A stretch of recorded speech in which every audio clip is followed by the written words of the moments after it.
Welcome to the dopest live stream that's something like a podcast, something like a newscast, and sometimes like a showcase. Khary's crib, Khary's crib, Khary's crib, Khary's crib. Yo, it's another news day. I feel good, I'm on top like a kufe. Sipping my coffee, shaking my head for homies acting goofy. Guess they do it for the gram or the TikTok, so who's me? Welcome to the crib, let's kick it like Bruce Lee. Part intelligent, part ratchet, that's half Neil deGrasse and half Boosie. Listen, man. Real spit, now that's lit, homie, truthfully. If you in the Tampa area, you should be down like Bruce B. We treat the pod like sex, we start slow in the full speed. You like the way we work it? 9 p.m. we going in, we podding perfect. Beez and Tati is my posse. No worries because I know my posse got me. Be careful, we might snap like paparazzi. But yo, let's start the show and get 'em lit like sipping hot Tati. Khary's crib, Khary's crib, Khary's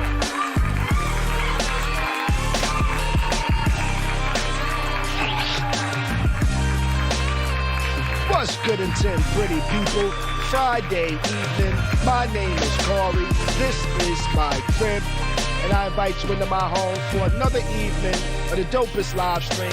There's something like a podcast, something like a newscast, and sometimes like a showcase. We have a good show for you tonight.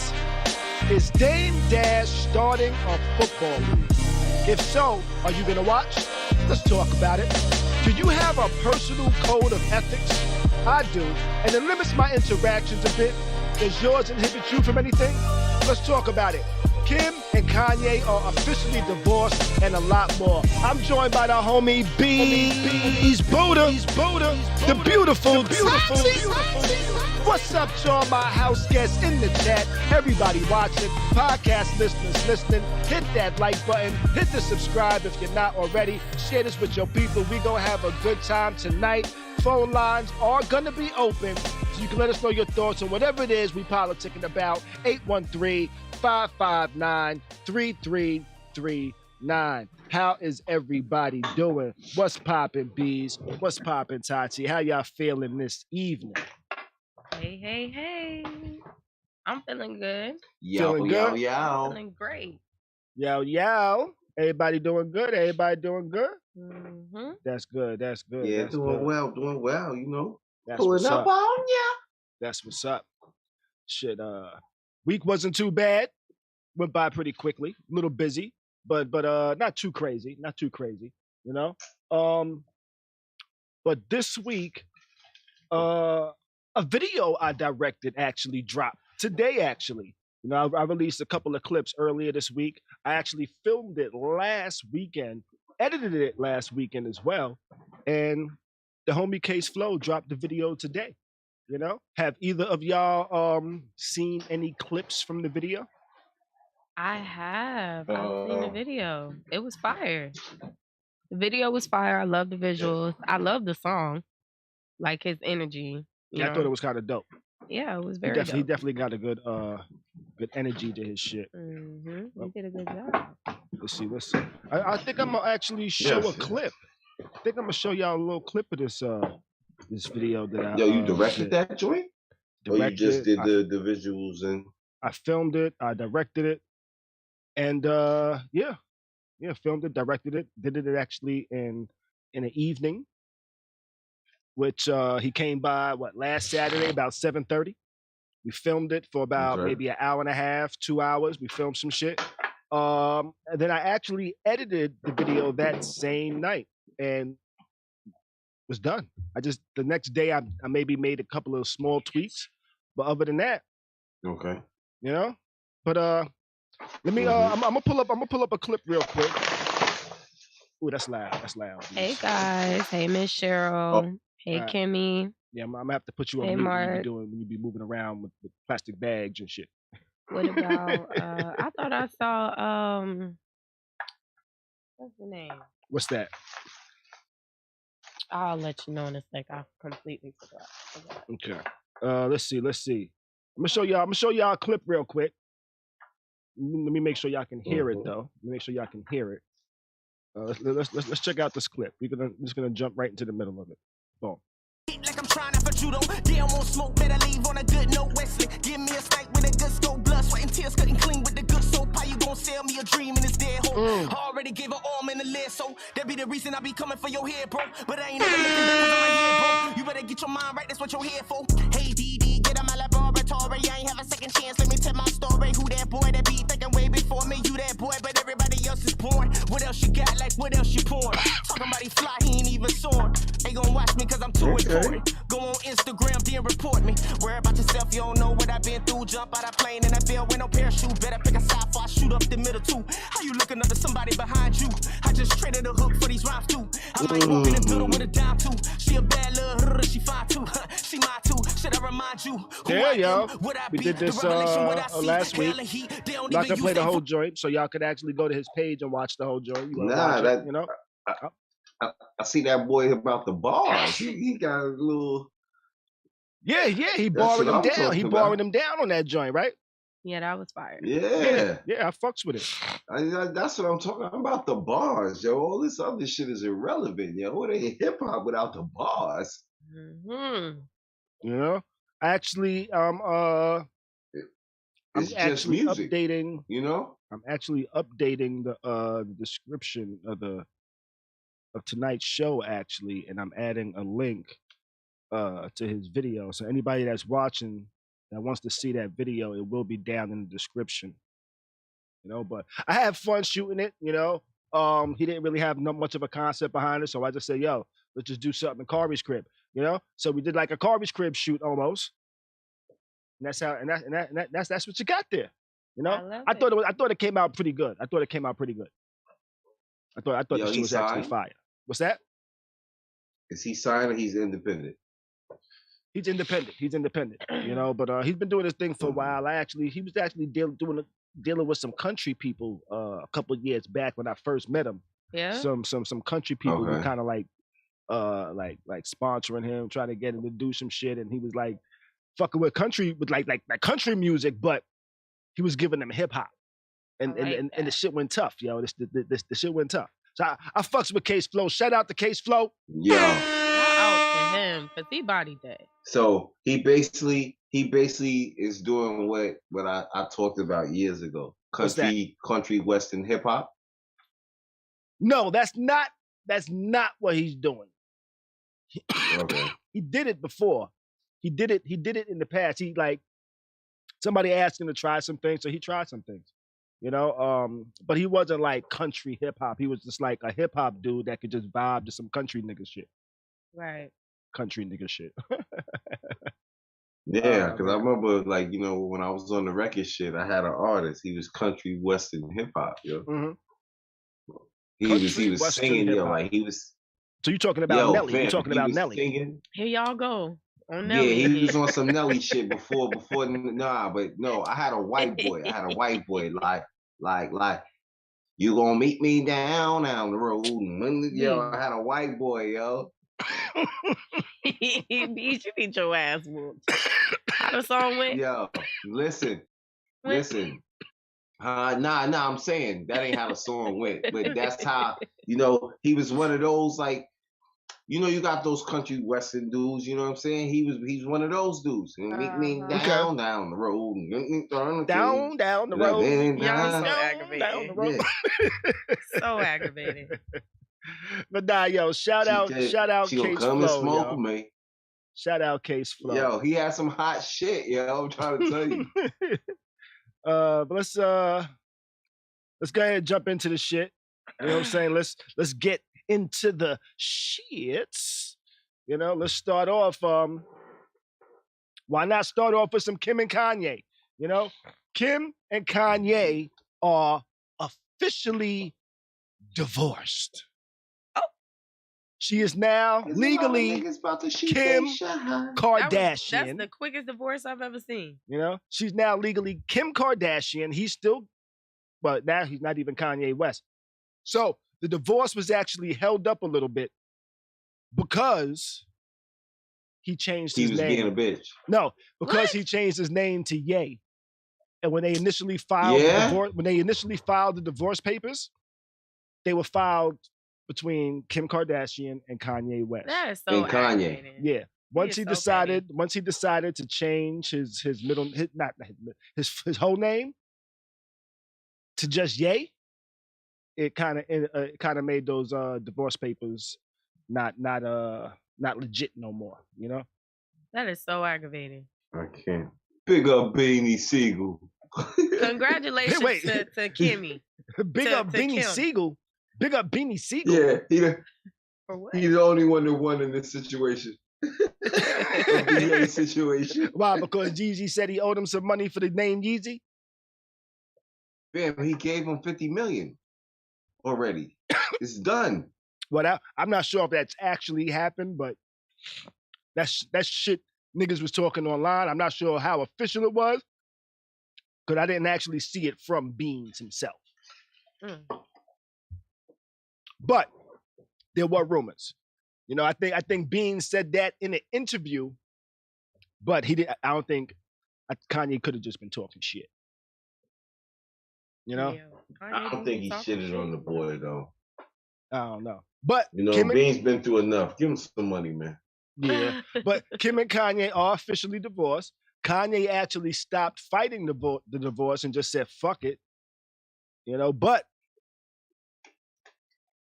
he did drop a video. Him and Game dropped a video for Easy. Have either of y'all seen this video? I have not. You have not? I haven't seen it. I've heard a piece of the song. I heard the song, but I haven't seen the video. This is one where they said.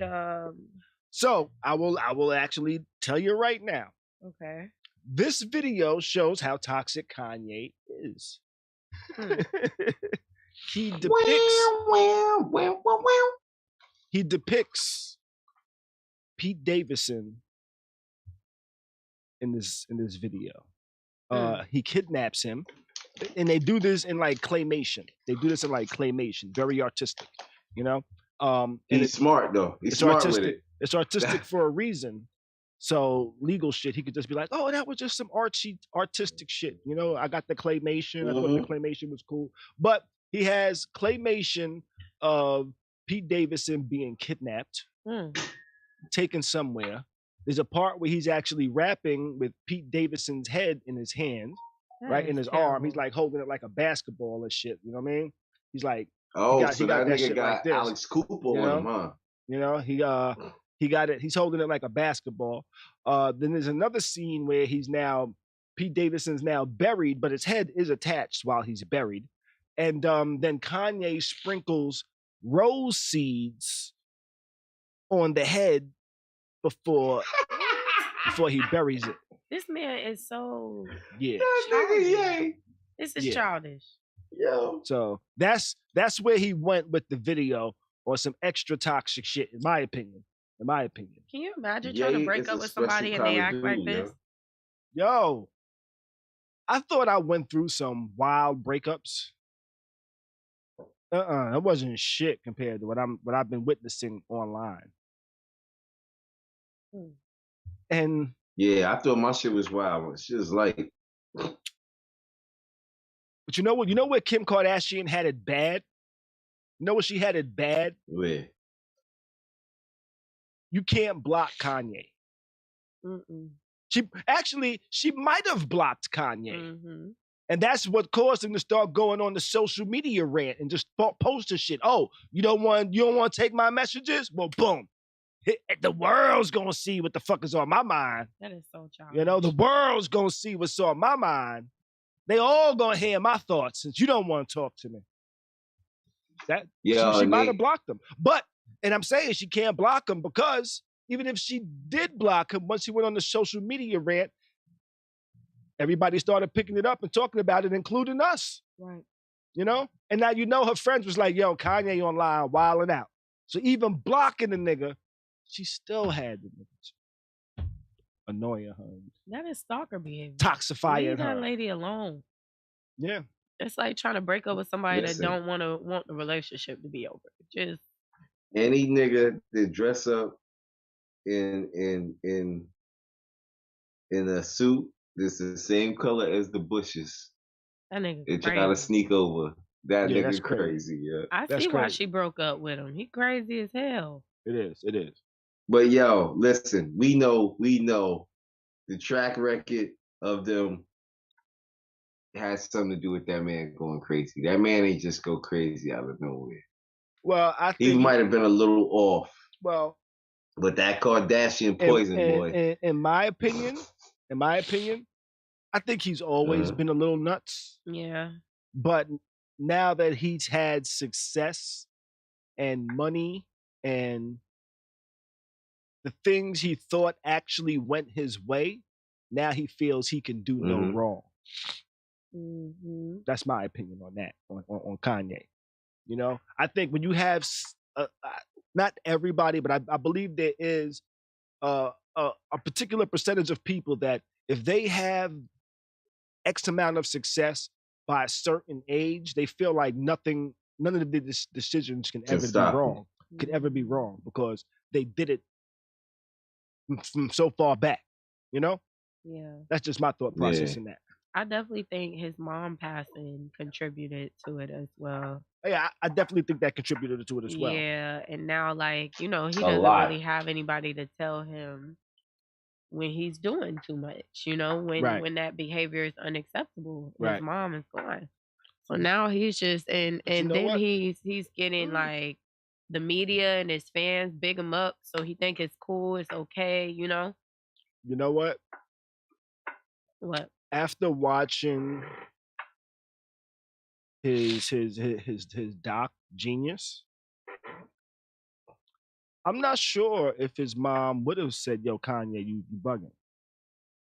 You know, the way he spoke about her made it seem like she was like very stern and would be like, "Yo, Kanye, you bugging the fuck out. Calm your ass down."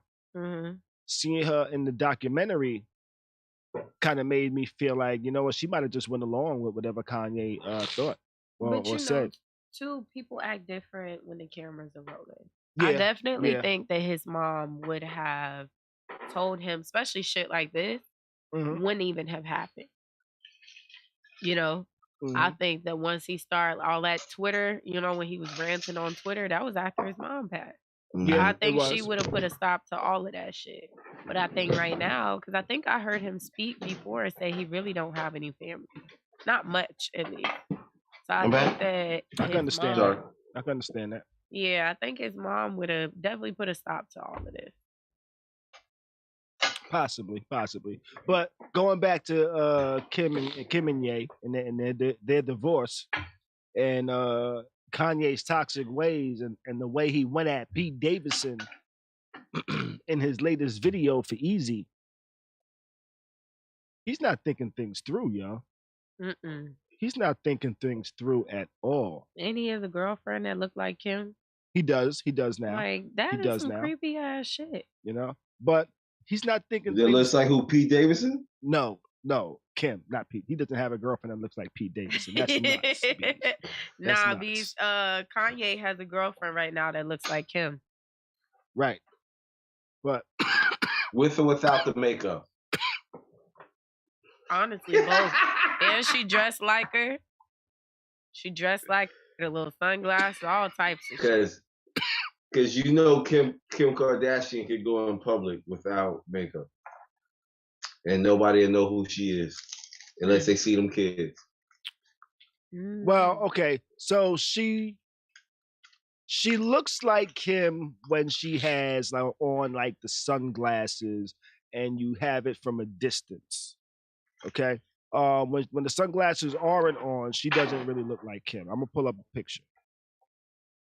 I'm gonna pull up a picture for y'all so y'all could see.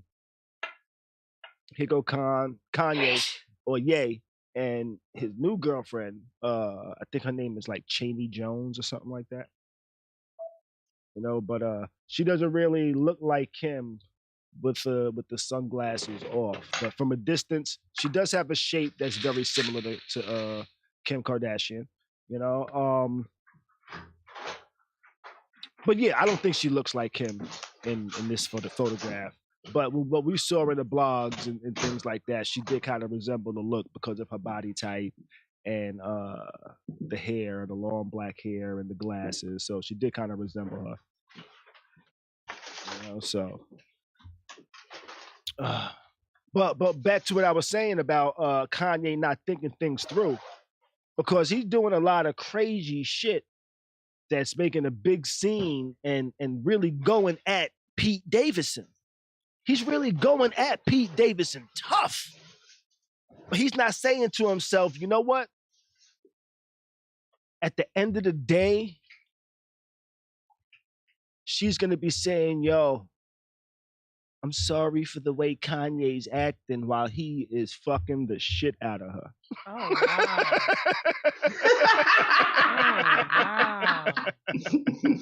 You know, you doing all that shit. And at the end of the day, he going to be pounding that out. And she going to be saying, oh, I love it. I'm sorry for how Kanye's acting. I didn't mean to bring this upon you, but keep doing what you're doing. Oh, wow. That's wild. And he's pounding it out like, yeah, fuck that nigga. Oh, now imagine if Pete Davidson in his head is saying, fuck that nigga. Oh, shit. You said what? Pete Davidson smashing Kim, and in his head, he's saying, fuck that nigga. And he's saying nigga in his head. Are you mad at him now? Are you mad at him? I think that Kanye is making a fucking fool out of himself. I agree with you. Because Kim and Pete both are not even paying this man any attention. So you really just playing these little monkey games in media by yourself. Yep. So whenever they do decide to make a case of harassment or whatever, you know, you can see. Like, that's why Kim didn't say anything the whole time. He's just doing he's doing the work for him, really. Wayne over here in the chat. Too much, yo. Wayne in the chat says Pete Davidson is younger and on SNL and making a mark of him. Mark. You Mark. That's how they said it in Compton back in the days of Boys in the Hood, right? Mark. You Mark. Mark ass buster. Mark ass buster bitch. I'm not sure if they said it like that. You wasn't acting like that when they smoked your cousin. Man. In here like Mark ass bitches. Oh man. Hey, but I tell you what. If I'm fucking some chick and her ex is coming at me in some crazy ways, oh, you best believe she gonna get pounded out extra. You know? Extra. Man. You know? I tell you like this. Nigga lucky she got kids. Cause if she didn't have kids, I'd Ray J this shit. Fuck that nigga feelings you can't Ray J the same chick now. You can't. Yes, you can. No, you can't. What does Ray J and her mean? And Kanye. Ray J and her means filming it and releasing it. The video. You ain't see the niggas like that getting charges pressed on them now? Yeah, niggas go to jail for that now. Nigga, she got new booty. Hey, niggas go to jail for that now. Niggas go to jail for that now. That's a crime nowadays. Back then it wasn't much of a crime. Nowadays it's a crime. It's called revenge porn. You know, so calling the authorities on your ass. You can't fuck somebody and release it without their consent, especially because you're angry. You're gonna go to jail for at least a day until you get bailed out, and then go to court, and then you'll probably get like 2 years probation and something on your record. So now, when you go to apply for jobs, guess what? Revenge porn. You're a sex offender. You're a pornographer. You're a pornographer. You're a sex offender because you posted revenge porn. You know? But yo, that's crazy that they made revenge porn a fucking crime, yo. That is not crazy. That is not crazy. That is not crazy. That is not crazy. I mean, it's not crazy like wow, but I'm just saying like it's crazy that, you know, some of the charges of today's world, like shit that wasn't a charge is now a charge. That's all. Well, shit evolves. Technology made certain things have to be a charge nowadays. You know, that's ruining somebody's life. Back in the days, revenge porn wasn't a thing because if you did have a tape of somebody and you wanted to release that shit, you either A, had to press that shit up yourself, B, go to a company to release it for you so they can press it up and put it in stores to sell for you. And if you gave it to them, they would be like, all right, we need her to sign a release too. And if she don't sign a release, it ain't getting released. You feel me? But nowadays, I gotta say this. So I'm saying nowadays, I can just have a video on my phone, boop, boop, boop, and boom, post it to Twitter. And guess what? It's going to be hard to get that shit off Twitter. Because motherfuckers going to be saving it. Motherfuckers going to be retweeting it. Motherfuckers going to be posting it all over the place. Yo. You know? So that's why it's a crime now. So back in the days, that tape would have got us all locked up, No.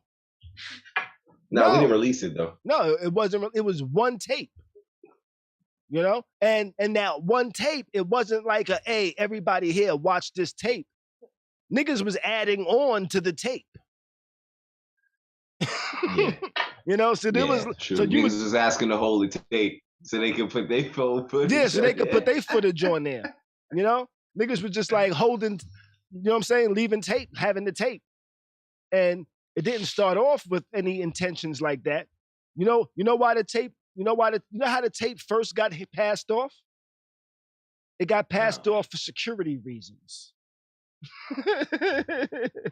The tape got passed off for security reasons. It was like, yo, I don't want to get rid of the tape, but I'm getting married. Here, you hold the tape. Then the nigga added on to the tape. Okay. And then that nigga, something happened. He passed it off and gave it to somebody for safekeeping. And then they added on to the tape. See, hell no. Tape. No. That is just too much. And this was historic. This was historic tape. This was before the digital era. This was before you can actually save shit in the cloud. This was a VHS tape. Why the fuck is you giving? Yeah. Why are you giving our sex tape to your homeboy to hold? Not to hold, for safekeeping. It wasn't to hold. It was for safekeeping. Nigga, you better not ever get no sex tape to your homeboy. Yeah. That is just insane. Back then, it wasn't. Back then, that is still insane. No, it wasn't. Giving a sex tape to your homeboy, he's gonna watch it. Okay. Niggas don't care about that. Not really. Niggas ain't care about that back in the day, you know?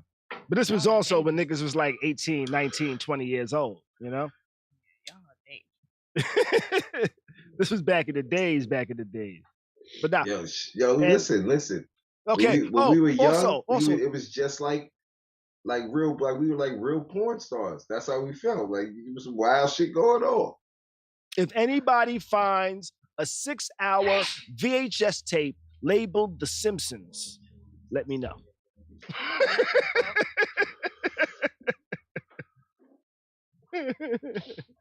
Let's move it on though. Let's move it on.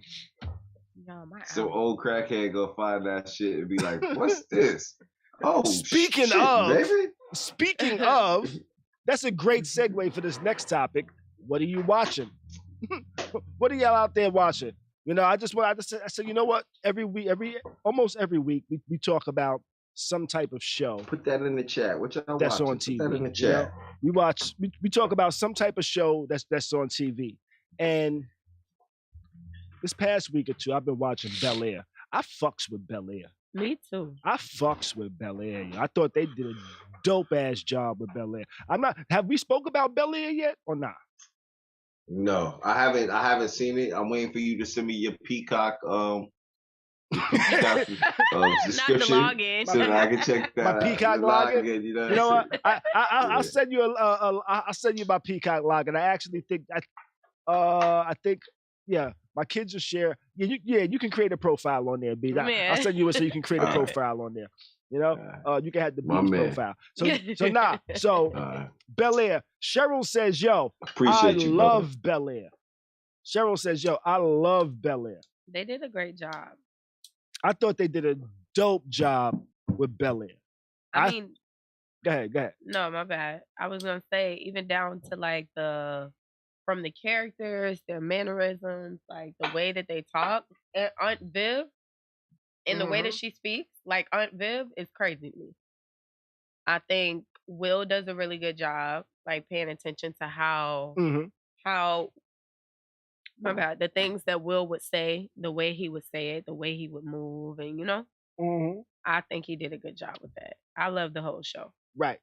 Like, I see the Will character as studying Will Smith's character on The Fresh Prince, like his over exaggerations and shit, always making jokes and shit. And he studied how he did it, and he replicates it without copying it, I don't feel like he's trying to be Will Smith. I feel like he's doing his own version, his own interpretation of Bel-Air. Right. Okay. Right. And I like how they did a lot of things on this show. One of my favorite things that they did on this show is Hillary. How's the Carlton character? We gonna get into Carlton. We're gonna get into Carlton. But one of my favorite reimaginations of a character is Hillary. And I like the reimagination of her because they didn't make her ditzy. You remember how on The Fresh Prince, she was pretty ditzy. She didn't start becoming. She didn't start showing intelligence until towards the last few seasons. She got that job. The last few seasons when she got that job and started messing with dude and shit like that. She didn't really start. Right, Trevor. Hey, Hillary. Trevor that died. Yeah. Yeah, Trevor that died, yo. So, but I like that they gave her personality, intelligence, and things like that. They didn't make her the ditzy character. Yeah. Now, Carlton, I think they did a pretty good job with Carlton. Like, the reason I asked because like for the press for just for like, okay, how am I trying to say this? All right, Will, like for the character that Will that's playing Will, like you said, he reiterated what you call it. Now, the thing that's so crazy about it is I feel like Carlton's shoes, like no matter what direction the show goes in, Carlton's shoes, the person that fills Carlton's shoes, those are hard shoes to follow. Yes and no. You know what I'm saying? Right. Yes and no. And I say that because they didn't make Carlton like Carlton from the show. They pretty much said, you know what? If Carlton from the show was a real person, how would he be? And this Carlton has a coke problem. He's the most popular guy at school, but not the cool guy in our eyes. But on the show, he was the cool guy on in the school before Will came. They transfer a lot of the characteristics minus the comedy and said, hey, if we take away the comedy, what would be the dark sides of Carlton? I think that's what they did. Yeah. I was going to say, I like that this whole show, they really just took Fresh Prince and like really just filled in the spaces, like, and really changed some shit out. Like, it's not the same. It's the same story, but it's not the same story. Right. And I like that too. Like, you know how we talk about some like things that don't need a reboot? Edge to it, right? Huh? Oh, shit. It has a rough edge to it, right? I'm going to have to change my phone. It's a good show. Like, it does have a little rough edge, but it's still entertaining.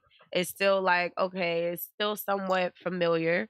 Like you kind of know what happens, why it's happening, But I like that, like how we talk about shows that don't need a reboot or movies and don't need a, I feel like this is a good example of like a direction that people should take these remakes because, I think they're doing a really good job. Right. I do. I love the show. So I see the show right now. So if the old Fresh Prince was just coming out and it was based off a drama, this would be the show. Mm-hmm. You know? Like if it was like if the show was so good that this would be it. And it also shows how much money the banks have. They have hella money. It also shows how much money the banks have. Because on the TV show, they had a house. They ain't have a house like this. Right. That they house have a house like this. Yo, fam. There was one scene where like Will and his homeboy was walking. I thought them niggas went to like the park or some shit. And then it's like, oh shit, that's the backyard. You know? What's up? What? Is there a Jazz? Yes. Jazz cool as fuck. He's cool as fuck. Jeffrey, and he hasn't cool been as thrown fuck. out the house. Jeffrey. I like Jeffrey. Jeffrey's a motherfucking G for real. Jeffrey be like, I'll handle it. I'm already on Jeffrey's it. You ain't even need to say nothing about it. Jeffrey's the gangster of the show. He like security / he ain't even really a butler. He just security. Right. He's like being a butler is like his undercover role. Right. He's actually the muscle. Oh God. I like that. I like how they did this. I also think my one problem with the show, I'm sorry to cut you off. My one problem with the show, Uncle Phil.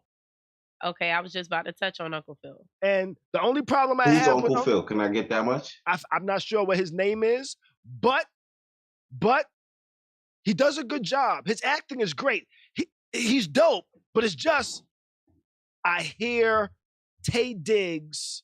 Man. Whenever he speaks. It's the comparison. I hear Taye Diggs. It's like if I close my eyes, I hear Taye Diggs from what's that show? All American. You swear to dad was Taye Diggs. Yeah. I hear Taye Diggs from All American whenever he speaks. If you watch All American, you're gonna know what I'm talking about. You watch All American, can you hear it? I hear what you mean, yeah. I hear what you mean, but I don't think of that when I hear him speak. But no, I think Uncle Phil, the only difference for me is like yes, Wayne. On Fresh Prince, Uncle Phil like didn't really like Will at one point, you know? Mm-hmm. And he really used to treat him, you know? Yeah. Some type of way sometimes. Right. Versus in this show, he actually is completely the opposite. Like he's on Will's side. Like he's on his team. He did voice at the beginning like, nah, I wasn't sure about this, but I'm here to help. Mm-hmm. You know? Yeah. You see, I'm looking over here in the chat. Yo, Beez, Cheryl's still tight with you. She says, Beez, if you would have sent me my gift, I would have given you my Peacock password, but now you ain't getting nothing from me. I know that's right, Miss Cheryl. Listen, and I just sent her an answer to that too. I just sent her an answer to that. Man. I'm sorry. It'd be the weed. It'd be the weed. We definitely got to follow through on that though, Beez. You know, let's get together this week and then talk about making that happen. You know, because I still got her info in the email. All right, but yeah, she also said, yeah, that's a nice ass house on Bel Air. That is a nice house. Wayne Mills says he's been watching Euphoria. I'm still actually on season 1 of Euphoria. I haven't finished season 1 yet, so I will get to that's it. with Justin, right? Music Note 100 also said Euphoria. Justin who? Your man. That's actually on HBO Max with he's on Ozark. Zendaya. Mm-hmm. Zendaya actually stars in Euphoria. That's I don't think I'm caught up to this current season. Drugs. No, I haven't seen any of this season. I'm still stuck on season 1. I haven't finished it yet. Mm-hmm. And, yo, honestly, season 1 just got to the point for me where I was like, you know, there's just way too much drugs going on. This shit is dark. I was like, yo, this That's shit. how I felt. What was that movie, Beez? You're gonna know exactly what I'm talking about. There was a part where the girls went to like some sex party, and the niggas was like, yo, he gave him the double dildo and told him ass to ass. What? What? It was a drug movie. Look at Beez's face. He don't know what the fuck you talking about. Wayne, Marlon Wayans played in it. Ass to ass. Yeah. It was like a drug movie. You know what I'm talking about, don't you, Beez? It was the dude. Yes, it was yes. the I forget his name too. Something King, I think. Well, there was a scene. Yeah, in the movie. I know what you're talking about. I forgot the name of that shit, but I know what you're talking about. There was a scene in the movie. It was like a drug. It was like some wild drug movie. Marlon Wayans starred in. Let me see. Let me Google this real quick. Marlon Wayans drug movie. Right, Marlon Wayans starred in this movie. It was like about like heroin addicts and shit like that, and the shit heroin addicts would do. And the shit heroin addicts would do, like to the point where, like in the movie, like Marlon Wayans stuck needles in his arm so much that they cut his arm off. You know? Oh, Requiem for a Dream. That's the name of it. Requiem for a Dream. Requiem for a Dream. Is the name of the movie. It's like some wild drug shit. And watching Euphoria made me think of Requiem for a Dream, but like a season. 2 seasons of Requiem for a Dream, but as teenagers getting into drugs before the shit gets crazy. You know, and the ass part that I was talking about was there was these 2 heroin addict ass girls that was also like prostitutes or strippers or some shit like that, and they got brought to this party as like strippers or some shit, and the niggas was like, yo, y'all want to make some extra money? And they was like, yeah, we'll do whatever, blah blah blah. Niggas, they thought they was probably gonna have to fuck somebody, but they like gave him like this giant ass like double-sided dildo. The shit was probably like that big, like a giant ass double-sided dildo, and said they had to just like fuck each other ass to ass. So the dildo's in the middle, double-sided, and both of them, the shit was crazy, yo. That was in the movie though. That was in the movie. You know, I'm just describing what happened. You know, but yeah. They're wild movies. It's always crazy movies. That's just crazy as hell. Wayne Mills said, I seen that. It wasn't a good movie. That just sounds crazy as hell. Yo, it was a wild movie. Yeah, I know. I seen it. Yeah, I gotta agree with Wayne Mills. Like, it was a wild movie. That movie was. It was a wild movie, yo. And Requiem for a Dream kind of reminds me of Euphoria. Before they got to the Requiem for a Dream state. But before we move on, I was watching Power. I watched the latest episode of Power, Power Force with Tommy, and it's still not really doing it for me, man. It's not capturing my attention. I'm not really feeling it, yo. Listen, I'm telling you, it's too late for Tommy, yo. Tommy's story should have been before somebody else's. Like, I don't even think it's the order of the story. I don't think we're tired of Power. I just think we're not really fucking with the story. I just think, for me, it's not a great story. It's not. You know? They doing white people drugs. They doing white people shit. Like, I'm good. Well, I think I said it before. White people crimes. I might have said it in the past. It's like that new season of the new season of The Wire. No. This is Power now trying to gain a white audience. Yeah. That's what I see this as. It's and power. It's power with a purpose. That's the purpose of this season and this Tommy shit is, hey, we got a white lead. Let's figure out how to get attract a white audience as well.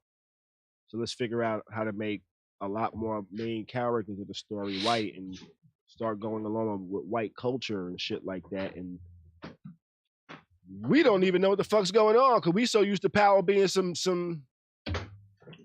power shit. Black shit. It'd be 3 major things going on in the show in one episode. They don't went through things. 5 years of life in one episode. See, I think Wayne Mills agrees with us as well. He says, Khary, I can't really get in touch. And I see the in touch part. I read in touch as, yo, I can't really relate to none of this shit. None of this shit seems familiar to me. Yeah, I'm used to Power being like, you know, they'll go out and make some money and then somebody rob their ass and then they get it back and somebody died. And somebody, you know, something else happened and the episode over. They leave us on a cliffhanger, come back, 5 more things. And you still don't predict it. You still don't really know what, you know? And you know the thing that cracks me up? What's that? Y'all talk about my motherfucking shows, my web series shits, and all that. Listen, the same shit be going on. It be the same shit. It just be different. It just be different. You know what it is? You gotta dress it up for me to projects. You can't just turn on your tripod and go film some shit, put it on YouTube. But see, that's the whole thing. That's the whole thing. Don't diss Mama Shirley like that. Don't diss Mama Shirley like that. Because her promotion is right.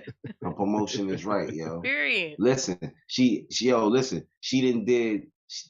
6th season. You hear me? I'm here for it. She just dropped an episode 8 days ago. Listen, I still don't know what this lady look like. 8. I still don't know what this lady look like because her character her face is always covered. She like your man from Home Improvement next door. I ain't watching no shit like that on YouTube. I'm going to support it because it's black and it's on YouTube and they got 6 seasons. I'm here for it. I'm not watching that shit though. Right. I need some good... I need it to look good. It got visually. good content. I don't even it like got watching good content. When you see the story and what's going on, you're gonna be like, oh.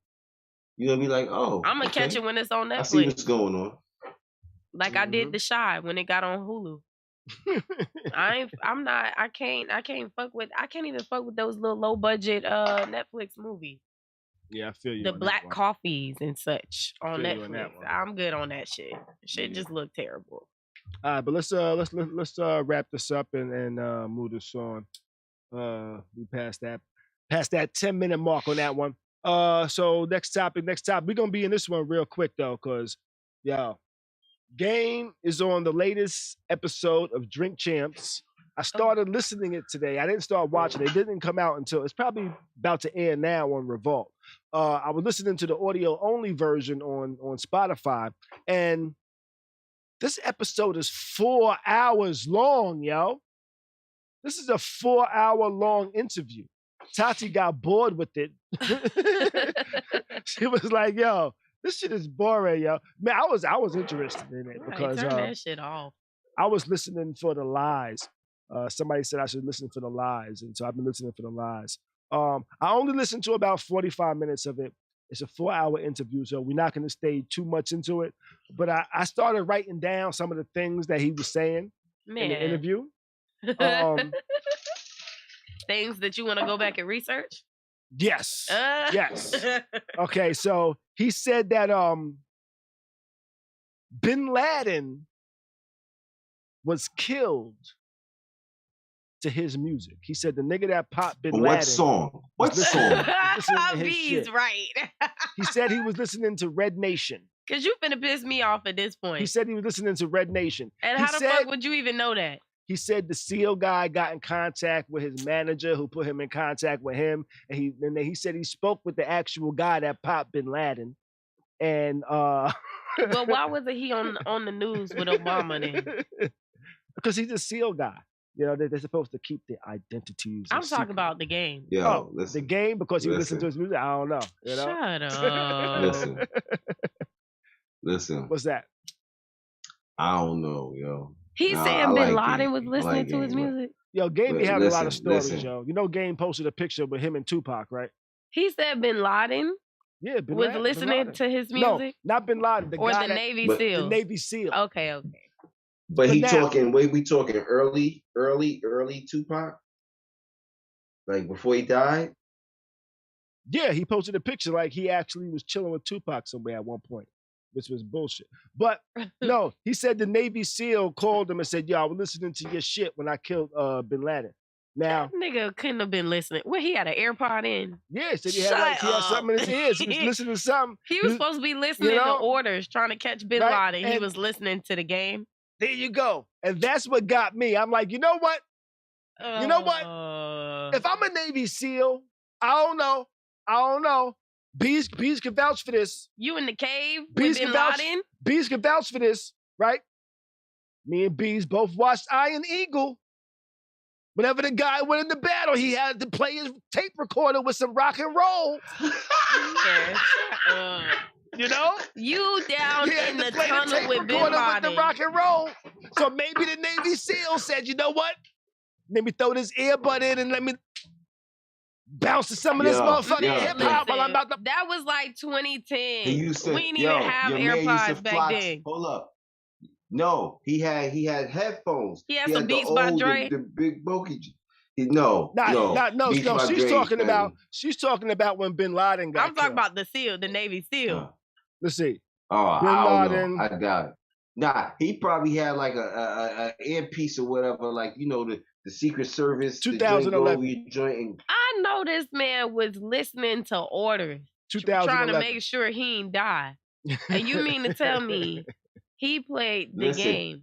Name a song. Name a song. Hold up. He said Red Nation. He said Red Nation. Wait.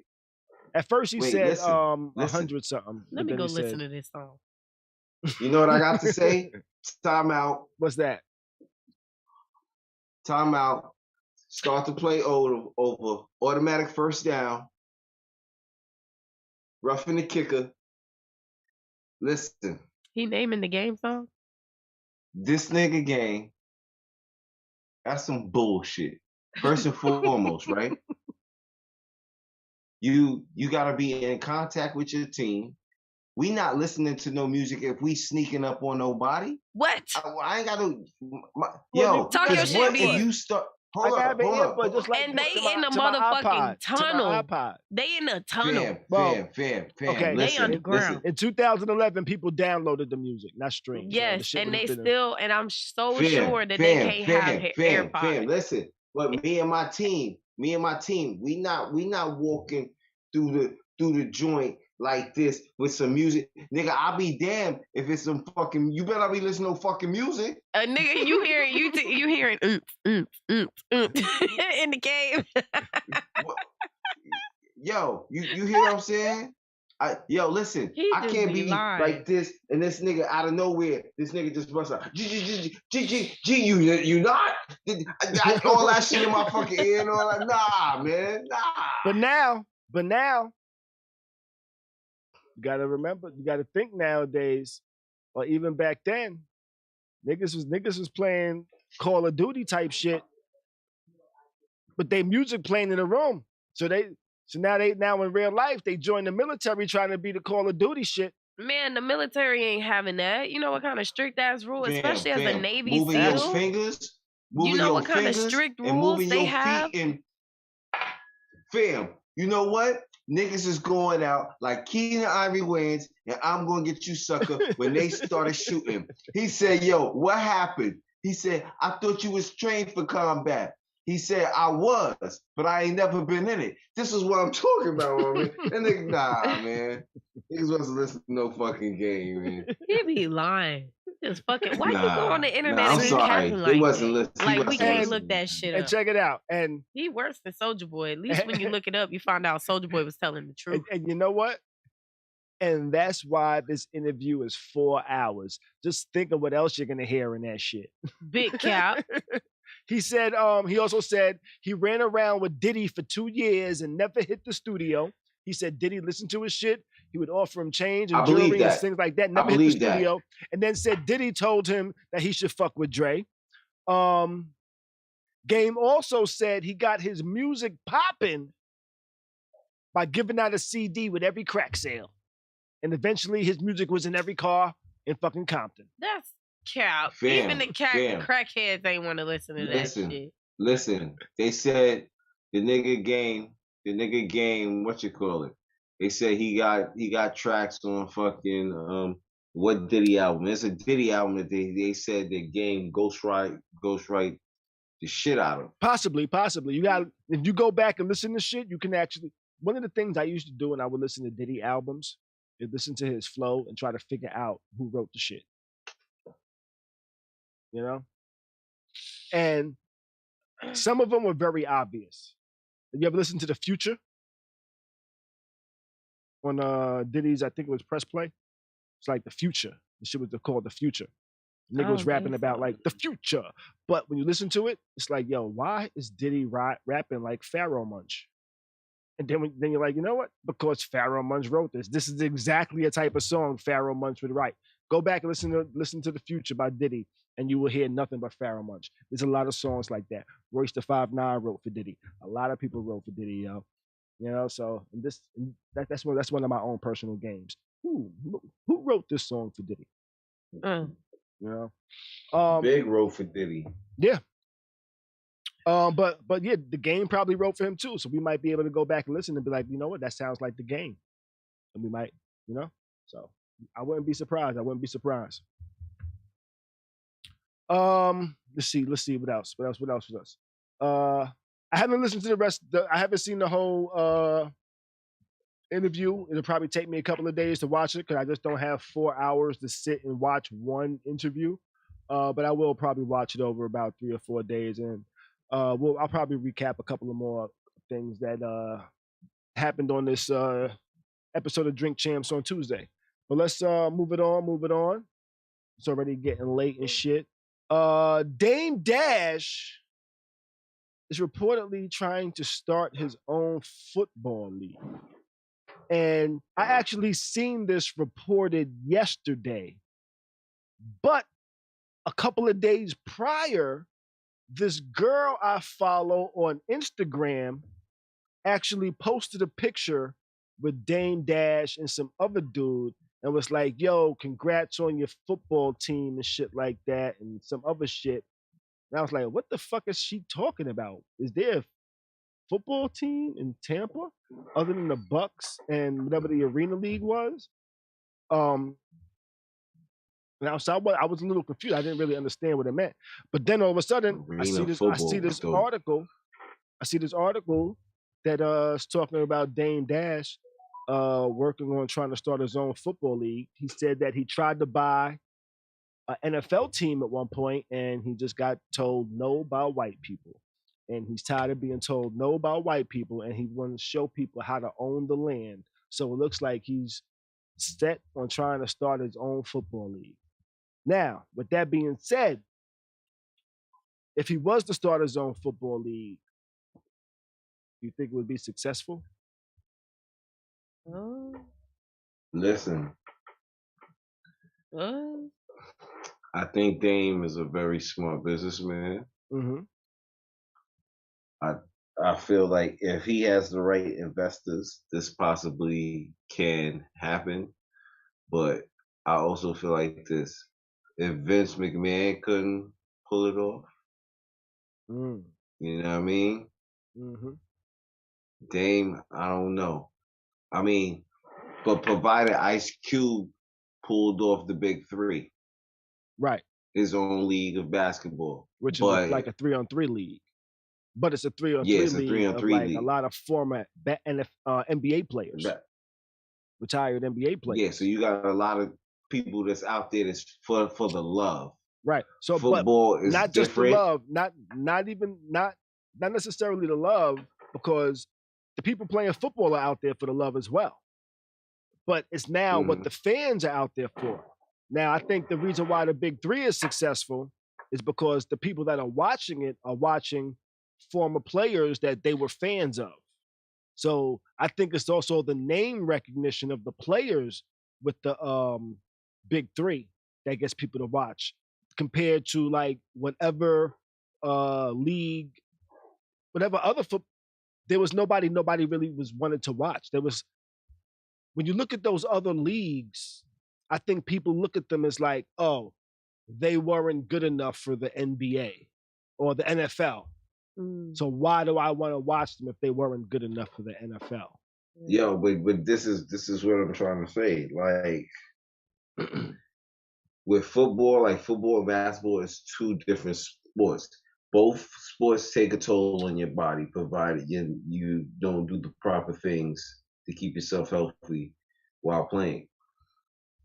But fam, you're not gonna get no old football niggas. Like, oh no, you're not. Exactly. Like basketball, you know what I'm saying? That's like, exactly what I mean. There's no big names to draw people, because if they were a big name in college, chances are they got drafted to the NFL. This is true. If they weren't a big name, they probably didn't get drafted. So nobody knows who's playing in these leagues now. I can see it being big locally. Locally, yeah. I can see it getting very big locally because those same people that may not have made it to the NFL, their city still knows them, So True. on that type of time, yeah, I can see it being big. But at the same time, so it looked like there might be a Tampa Bay team from just that post I saw the other day of that girl, because she lives in Tampa Bay and shit like that, and I was just assuming. So I'm just going off the assumption that that was because there could possibly be a Tampa Bay team. Now, if there's a Tampa Bay team for an alternate league to the NFL, do you think people are going to be like, oh, I want to root for the Bucks and this team? Yeah. You think so? People in Tampa gonna put on for whatever that has to do with Tampa. Whatever. It don't matter.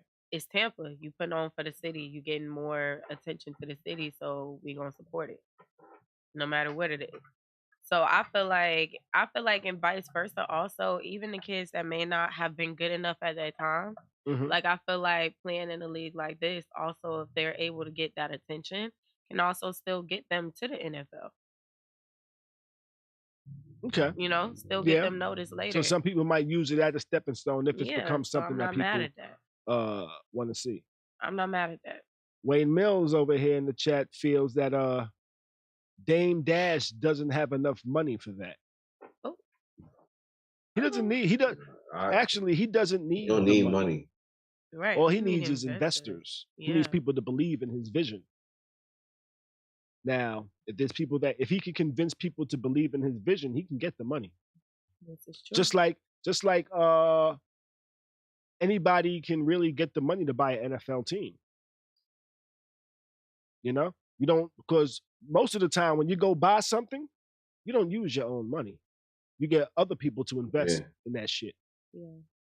So buying an NFL team, like how Jay-Z was part owner of the Brooklyn Nets, he didn't buy it by himself. There was a conglomerate of people that came together that put their money together to buy this team. So there was a group of people that owned it. Yeah.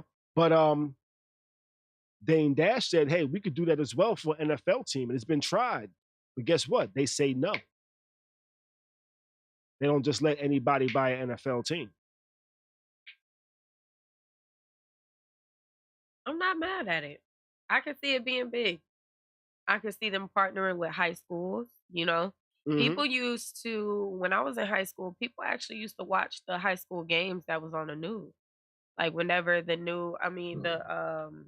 Friday Night Lights. Yeah, the Friday Night Lights. People would actually tune into those games because they were still going hard for their old high school, So I could see this being big. I could see them partnering with schools. I could see them like taking this and making it a big thing. And I'm here for it, especially for Tampa. I'm here for it. Don't bring no more people to move and live here and shit. But, what they're going to have to do is find the money to lure talent away from the NFL to become big. And that's where the hard part comes in. Right. I think they're going to have to figure out a way to find the money to get draft picks to say, you know what, fuck the NFL, I'm going here. That's going to be the problem. That's going to be the hard part, But let's move on to that. I wish Dame Dash the best of luck. If he does do this and succeed with it, I'm definitely going to watch it. I just hope I don't have to watch it on the Dame Dash network. Listen, we ain't paying for that too now. I hope it's on something I already subscribe to. Oh, okay. Unless he has a lot more content. Well, I can't even say that because I do subscribe to something that's pretty much one thing, which is fucking ridiculous. But I'll get into that later. But let's move on. We're gonna move into our topic of the evening, which is code of ethics. On Tuesday, I started telling Beez about a story about last week and shit when I went out and shit like that, right? I went and hung out. I don't think I drunk too much, but it felt like I drunk too much. I went out. I had a couple of drinks on the show. Went out, had a beer.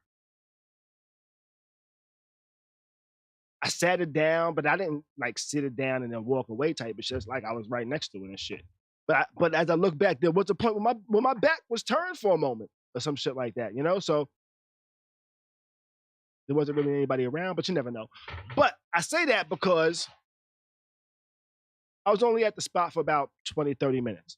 Started feeling sick. Said, you know what? I feel kind of fucked up. I started sweating. You know, started feeling nauseous and shit. I just finished rolling a blunt and I was like, yo, I kind of feel like sick, like nauseous sick. Like, I don't like how I'm feeling sick. So I went to the car, sat down. Within a couple of minutes, I was knocked out. I fell asleep to about 2 o'clock in the morning, right? Fell asleep to about 2 o'clock in the morning. Woke up, like, oh shit. I was knocked out, but I felt a whole lot better, right? Hit up my homeboy. He don't answer immediately. He hit me back maybe about 10 minutes later with a text talking about he's trying to find where he parked his car and shit like that, right? I go home. But then over the next couple of days, I thought about it a little bit, right? And I was like, you know what? I was kind of fucked up. And I didn't have nobody to actually like check on me. Like, yo, where's Khary at? You know what I'm saying? Where did he disappear to? What happened? Blah, blah, blah. Nobody called me the next day. Yo, you good? Blah, blah, blah, blah. Nothing, you know? And then that started making me think, you know what? That's why I don't really fuck with too many people out here. Because a lot of people don't operate under my code of ethics, you know? And my code of ethics is, if I'm out with my peoples and one of my peoples disappear, we gonna find where he at. If this nigga don't answer, we gonna do what we gotta do to find him. We gonna call him 100 million times, whatever the fuck it takes. Text the nigga, find somebody. Yo, you seen this nigga? You know where this nigga at? There's gonna be a lot of motherfuckers like looking for this nigga. You know what I'm saying? I had a homeboy that passed away some years ago. Beez, you was actually with me. We was at my homeboy Rock wedding. You know, we was at my homeboy Rock wedding.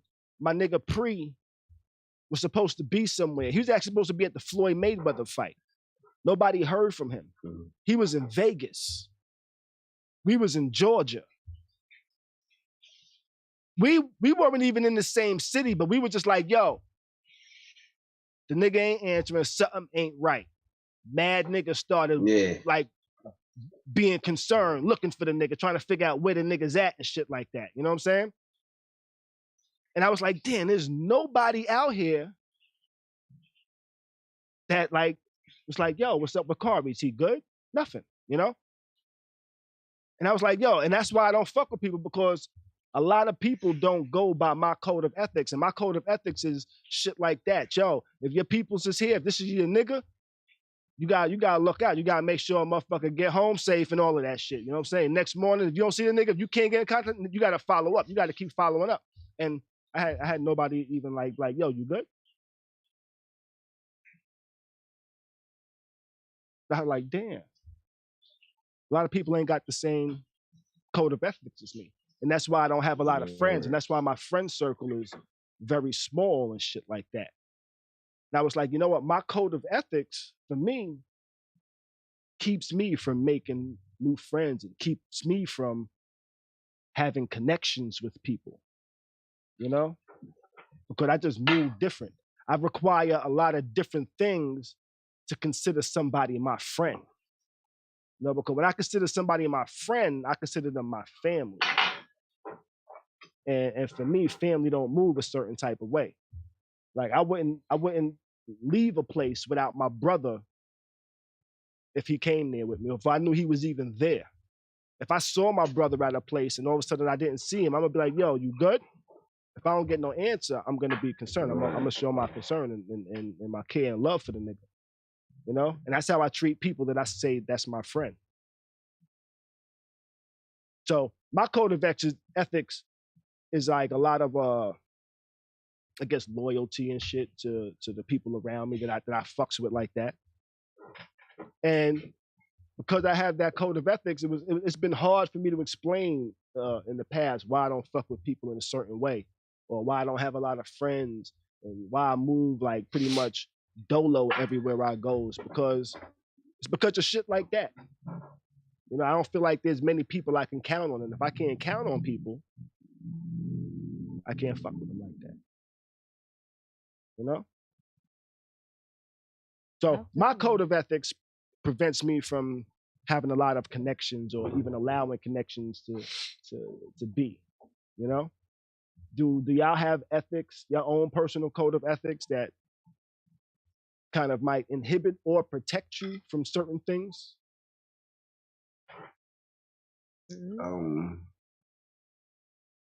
For me, it's a genuine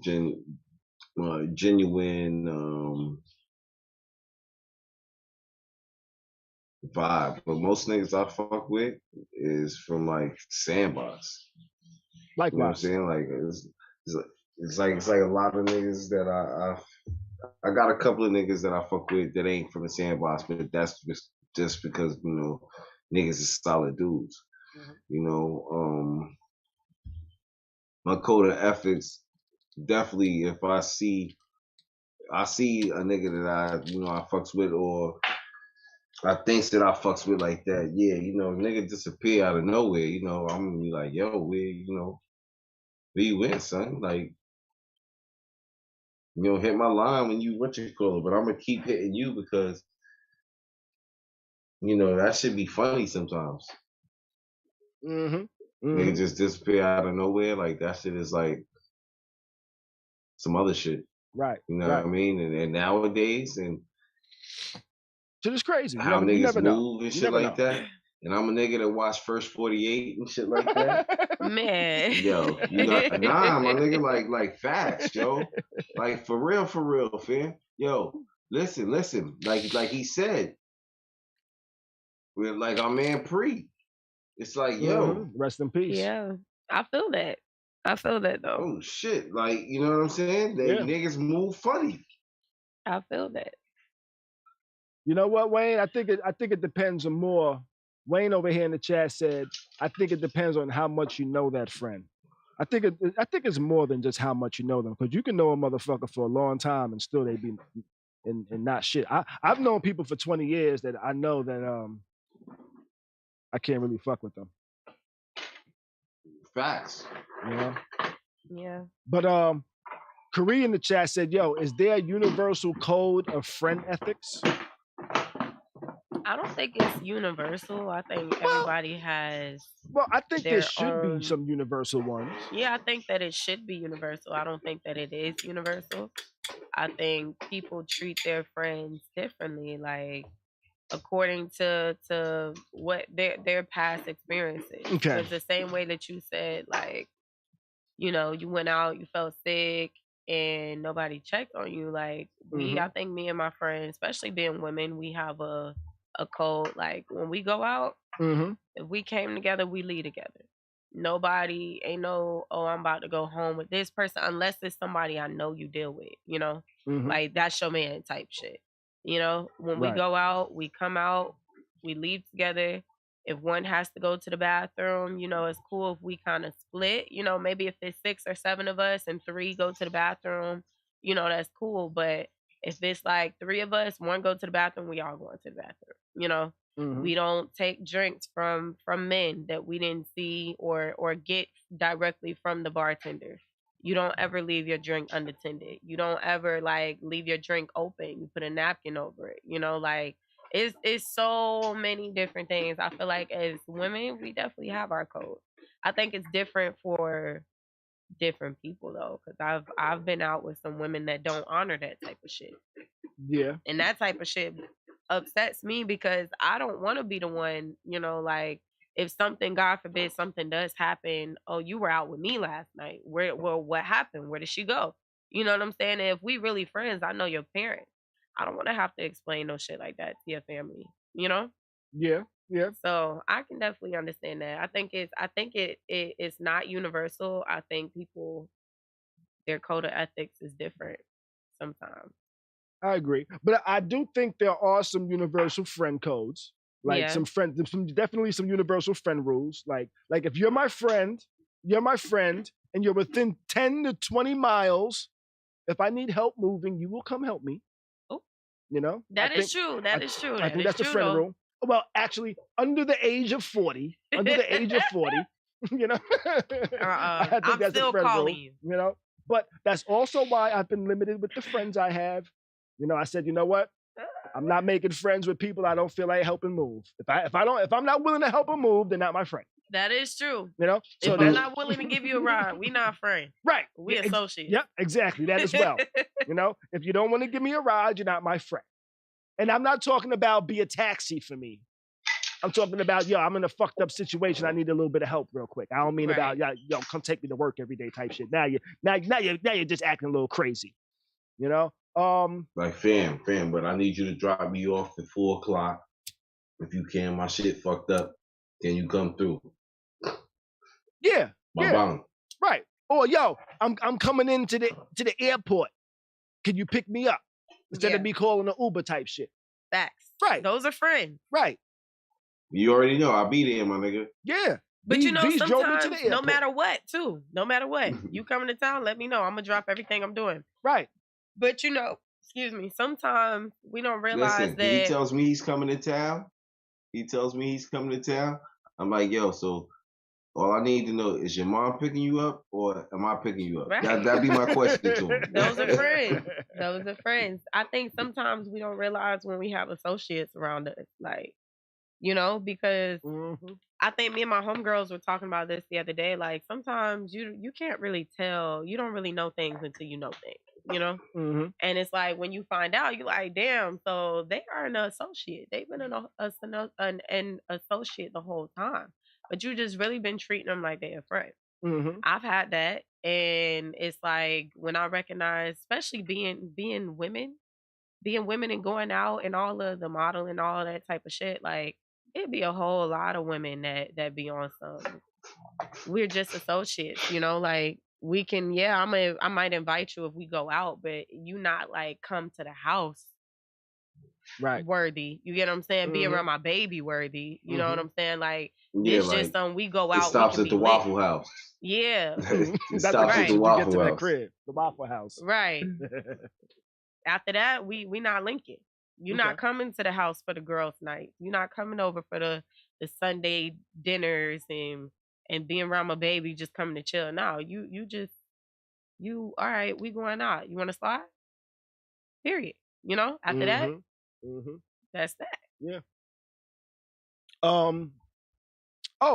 I think another universal code is thou shall not fuck with those homies exes or currents, right?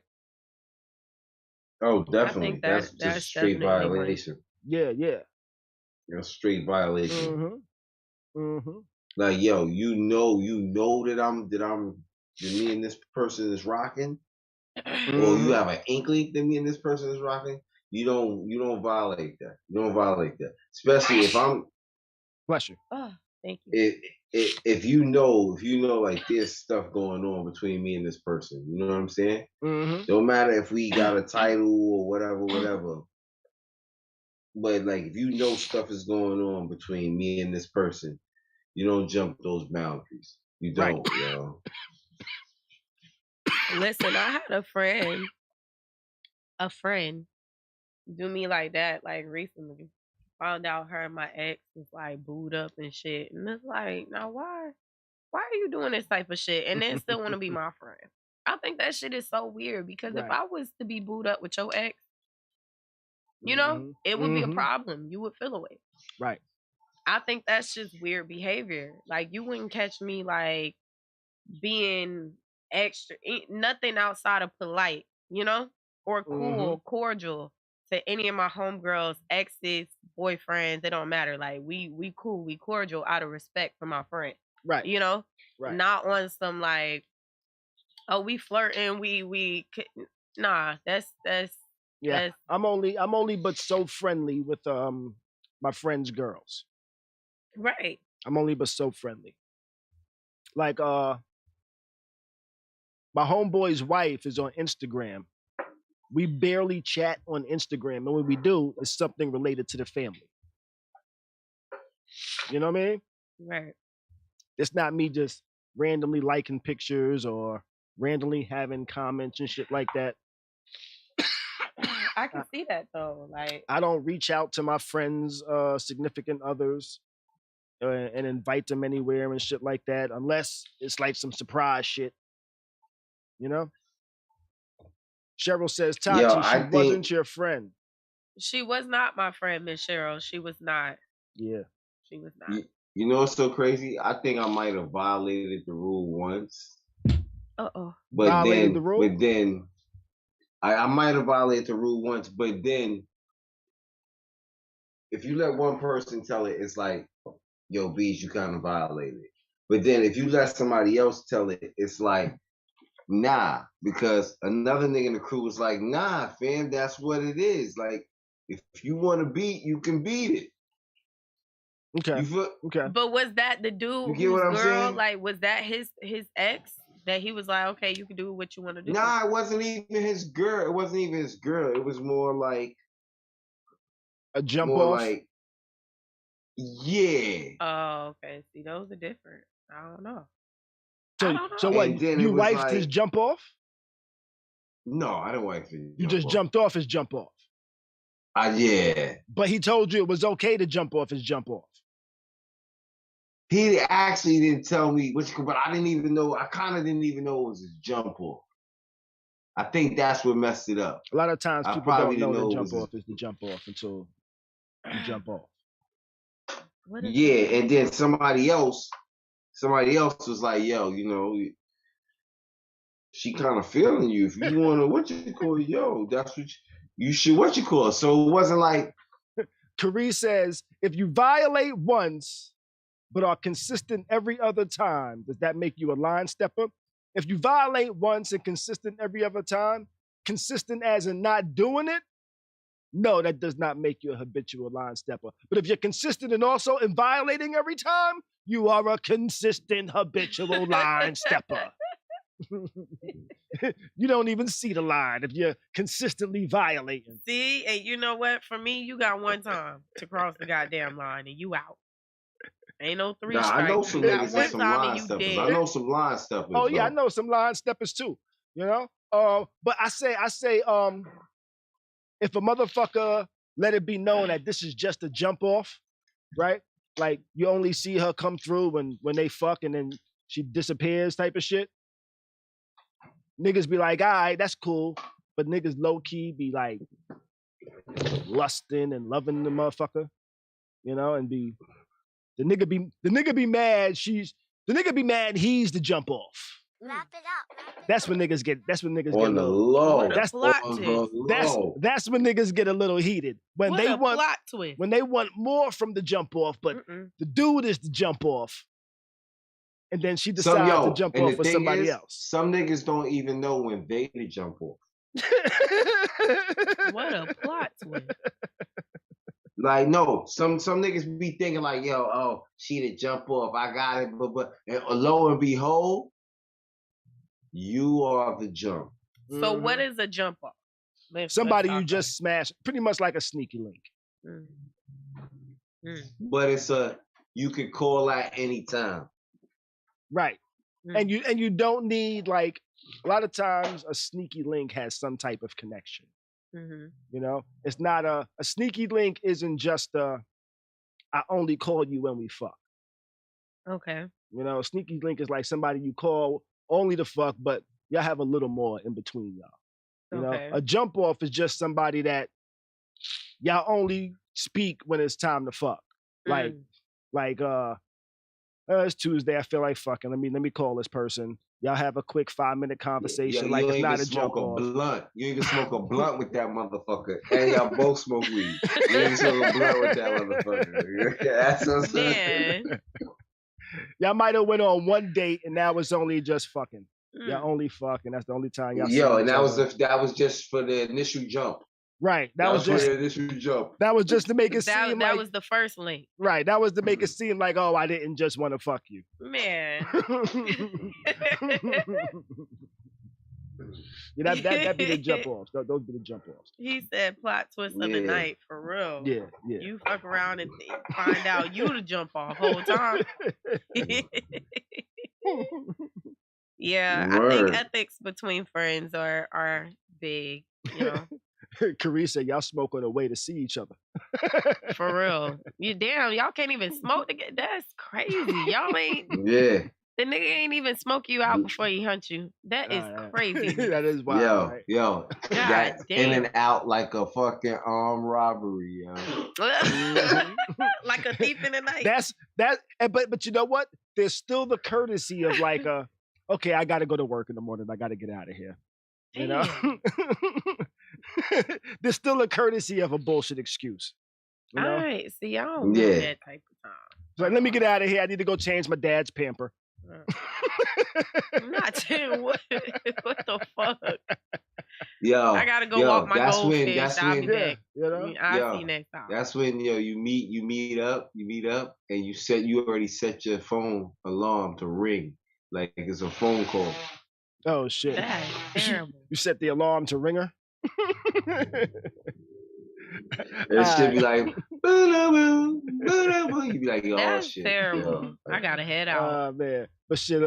Let's move on. No, let's move on. We're gonna go through these next couple real quick.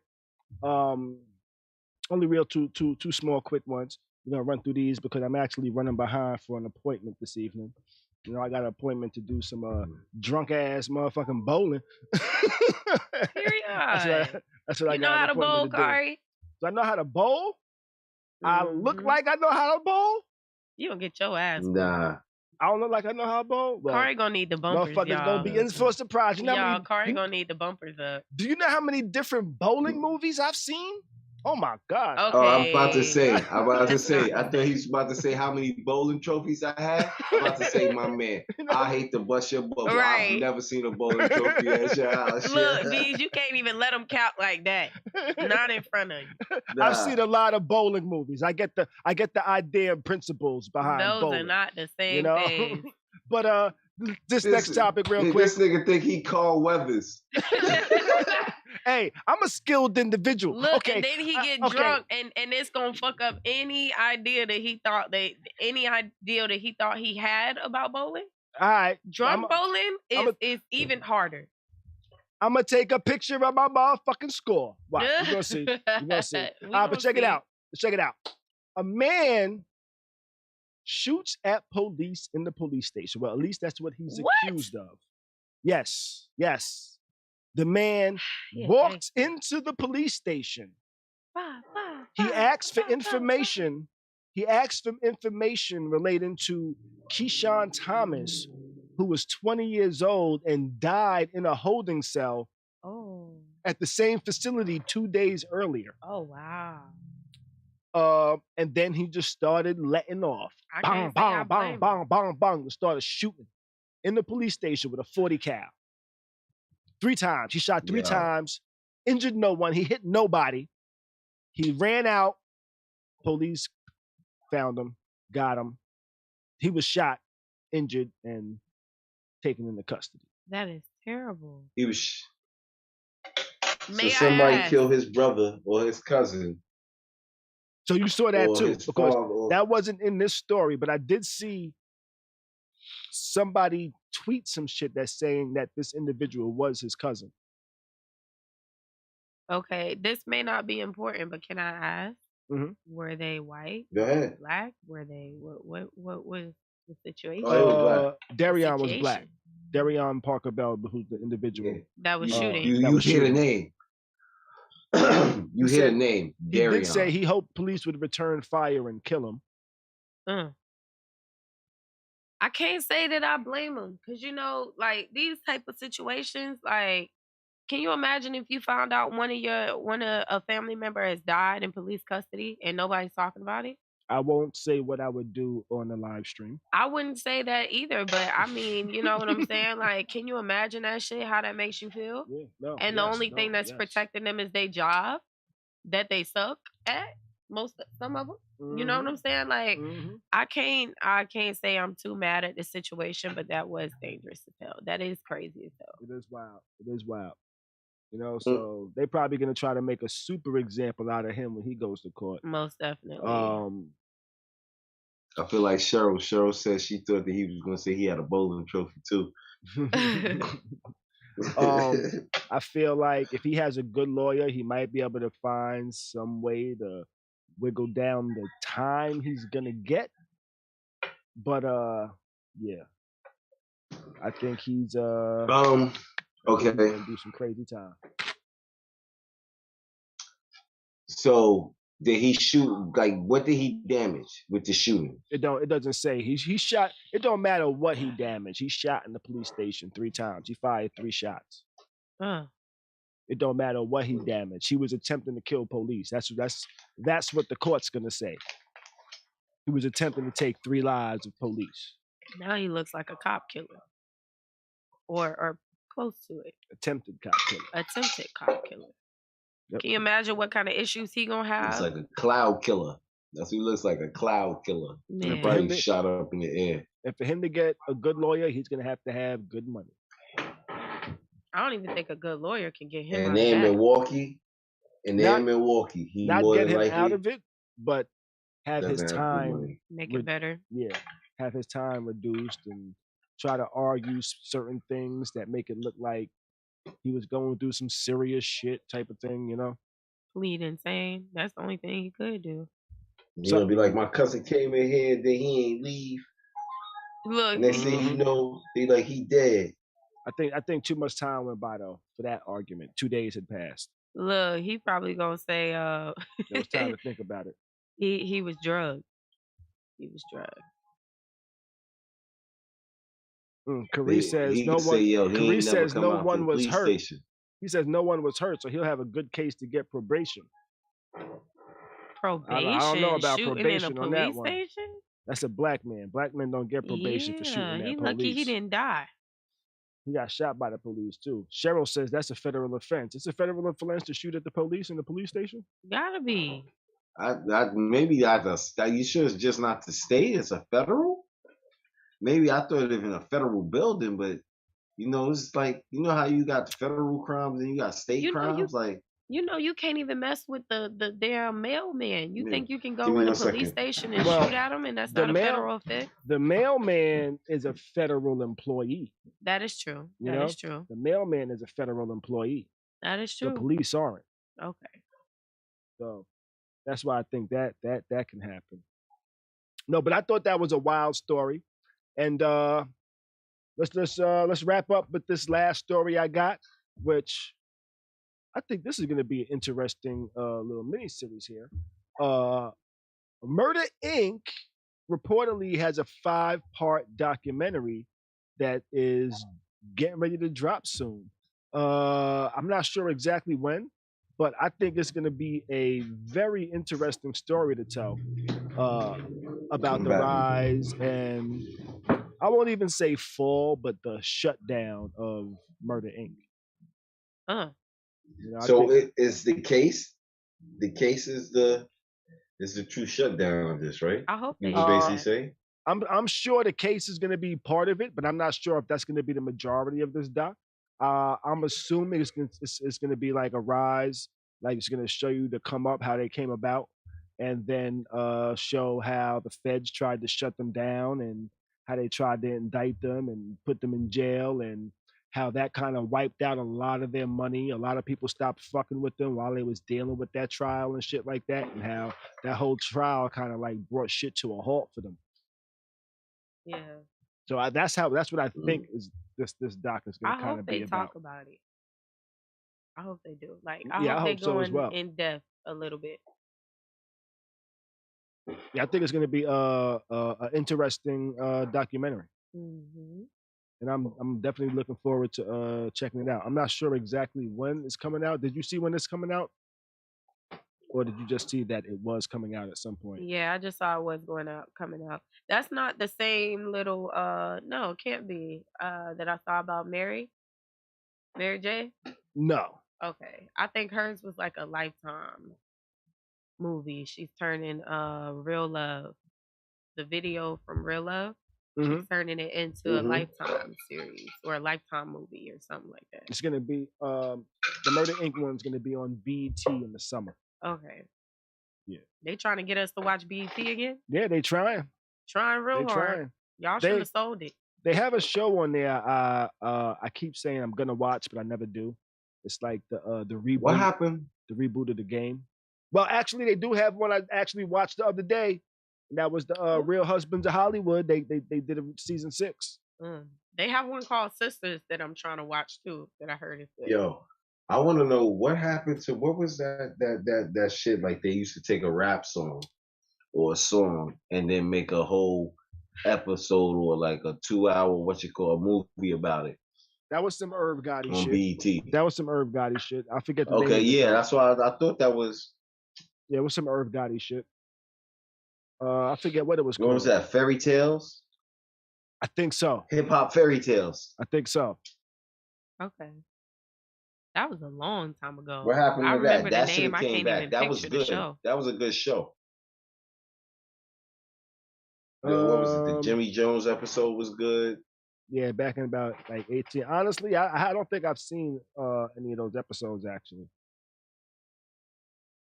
No, that shit was good. Like, I think I missed that. Dope. I think that might have been around the time I started streaming, and they didn't have BET for streaming, so I really wasn't fucking with them like that. Well, I haven't really been fucking with them. They have. I think they got a Biggie. They did a Biggie. I think they did one on I Got a Story to Tell. I think. Yeah. Okay. Which I thought that was an odd one to do, being that it was a story to tell. The whole song was called "I Got a Story to Tell," which told you everything that happened. One of the dopest story songs, in my opinion, as well. I kick flows for you, kick down doors for you, even left all my motherfucking hoes for you. Niggas think Frankie pussy, but nigga, picture that with a Kodak, Instamatic. I don't get down like that. Lay my game down quite flat. Sweetness, where you park that? Petiteness, but that ass fat. Got a body, make a nigga wanna eat that. I'm fucking with you. The bitch official, yo. Dick harder than a missile, yo. That was that shit, yo. Make it disappear like Austinio. Yo, the bitch puts the double O with the 5 in front. Probably a conniving stuff in front. Let me go ahead. Let's go. But nah, I'm looking forward to seeing that doc. We're gonna get ready to wrap it up. Wayne says, Khary, it's a federal offense. I guess you must have looked it up and verified it. I'm going to trust you because I do not plan on running up in no police stations and shooting shit up. I don't plan. But let's get ready to wrap this motherfucker up. I don't need it. I'm going to go try to see if I can make it to some of that shit over here tonight. It's already late. So I'm going to get there later than I thought I would. But I think that's it. I will see y'all on Tuesday. Tuesday. And I think next Friday we're gonna do Kimmy Topic Friday next Friday. We're gonna fill up a couple topics that Kimmy Cat sends us throughout the week and shit like that. So yo, I appreciate you sending us those. We're gonna actually throw in a couple of those topics, a couple of those stories that you send us. And if y'all follow into the us, story, into the whatchamacallit, the dockets for next Friday. What you was gonna say, Beez? And if y'all follow us like on Instagram, Facebook, or whatever, and you like there's something that y'all would like us to talk about, like please do. Most definitely. Send it in. Yeah. Hit up the OK Khary. You know what? Let me I think I got this here. Let me see. Let's see. You have a good weekend too, Kimmy Cat. Boom, right here. Boom. This how you can follow us. Boom. You can follow me at OK Khary. Right? You can follow me at OK Khary. Right? You can follow Tati at HerbalGoddess3 _. Yeah. And you guys can join the live. We've been going live recently. And you can follow Beez at I Am the Real Beez Buddhist.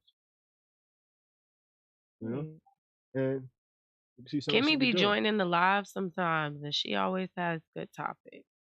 Yeah, you do be going live pretty often now, huh? Yeah, we just go live whenever we're bored. Yeah, I almost jumped in her live tonight. I was like, "Oh, look at you going live right when we supposed to be going live." Listen, but I was on time though. I was on live because somebody went on time, and it wasn't me this time. You need some content to make you laugh during the day. Say what? Check me out. Period. Look at my story.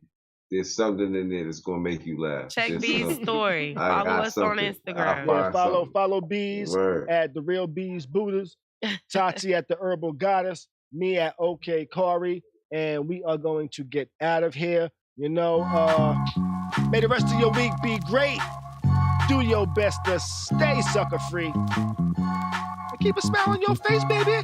Have fun. See you Tuesday, and we's out, baby. Bye, guys. Thanks for watching the dopest live stream. That's something like a podcast, something like a newscast, and sometimes like a showcase. Khary's crib, Khary's crib, Khary's crib, Khary's crib, Khary's crib, Khary's crib, Khary's crib.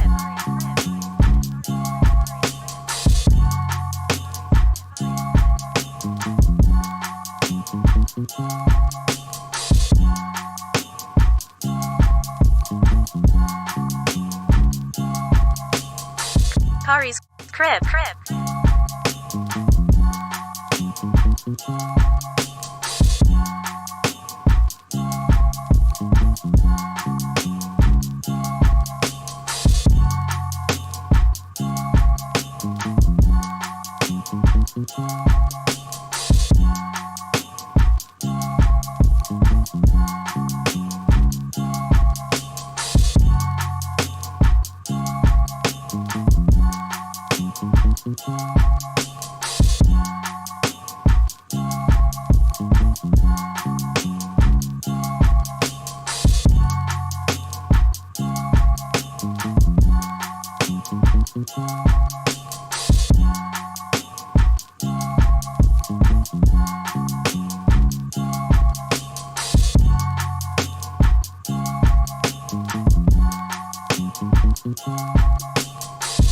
Thanks for watching the dopest live stream. That's something like a podcast, something like a newscast, and sometimes like a showcase. Khary's crib, Khary's crib, Khary's crib, Khary's crib, Khary's crib, Khary's crib, Khary's crib, Khary's crib.